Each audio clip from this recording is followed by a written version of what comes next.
যারা মুসলমানদের উন্নত দেশের চাইতে জ্ঞান বিজ্ঞান ও প্রযুক্তিতে 500 বছর এগিয়ে আছে, মুসলমানদের উন্নত কান্ট্রিও 500 বছর পিছিয়ে আছে তাদের চাইতে জ্ঞান বিজ্ঞান। তো আপনি সর্বোচ্চ প্রযুক্তির মোকাবেলা প্রযুক্তি দিয়ে করবেন? আজকের মুসলমানদের সবচেয়ে বড় কমতি হচ্ছে ঈমান।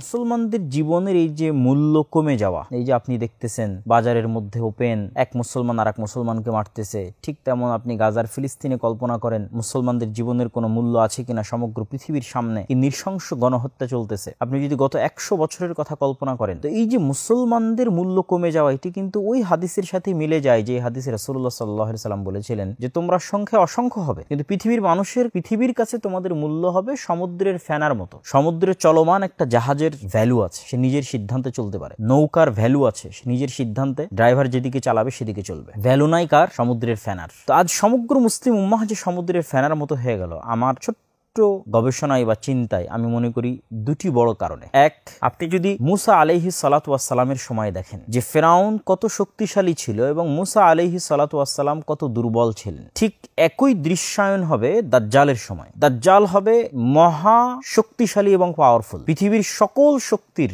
রহস্যের চাবিকাঠি দাজ্জালের হাতে থাকবে, কিন্তু মুসলমানেরা হবে অনেক দুর্বল। ঠিক ওই সময় মুসা আলাইহিস সালাতু ওয়াস সালাম ছিলেন অনেক দুর্বল। তো মুসা আলাইহিস সালাতু ওয়াস সালাম কি ফেরাউনের উপর বিজয় লাভ করেছেন শক্তি দিয়ে, ক্ষমতা দিয়ে, দাপট দিয়ে, অস্ত্র দিয়ে? জি না। ঠিক দাজ্জালের বিরুদ্ধে যেই দিন মুসলমানেরা বিজয় লাভ করবে, সেই দিন মুসলমানেরা দাজ্জালের বিরুদ্ধে বিজয় লাভ করবে তাদের শক্তি দিয়ে, তাদের ক্ষমতা দিয়ে, তাদের পাওয়ার দিয়ে, তাদের কৌশল দিয়ে? জি না। সেই দিন যেমন ফেরাউনের সর্বোচ্চ জাদুকরী শক্তি, শয়তানি শক্তি, সকল শক্তি, সেনাবাহিনী, সকল শক্তির বিরুদ্ধে মুসা আলাইহিস সালাতু ওয়াস সালামের ঈমান, আল্লাহর প্রতি তার যে অগাধ আস্থা এবং বিশ্বাস, এটির কারণে মুসা আলাইহিস সালাম বিজয় লাভ করেছে। ঠিক কিয়ামতের পূর্ব মুহূর্তে যখন দাজ্জালের হাতে সকল ক্ষমতার চাবিকাঠি থাকবে, দাজ্জালের আদেশে বৃষ্টি বর্ষণ হবে, দাজ্জালের আদেশে খাবার বন্ধ হয়ে যাবে, এমনকি দাজ্জাল একজন মুমিন ব্যক্তিকে হত্যা পর্যন্ত করবে। কেননা ওই মুমিন ব্যক্তি দাজ্জালকে অস্বীকার করবে, মিথ্যুক বলবে। হত্যার পর পুনরায় জীবিত করবে, জীবিত করে দাজ্জাল বলবে যে আমি তোমাকে হত্যার পর জীবিত করেছি, এবার বলো আমি সত্য কিনা। কিন্তু ওই ব্যক্তির ঈমান দেখেন, ওই ব্যক্তি বলবে যে আমার বিশ্বাস আরো দৃঢ় হয়েছে, তুমি মিথ্যুক। এবারও দাজ্জাল তাকে হত্যা করার জন্য এগিয়ে যাবে, কিন্তু এবার দাজ্জালের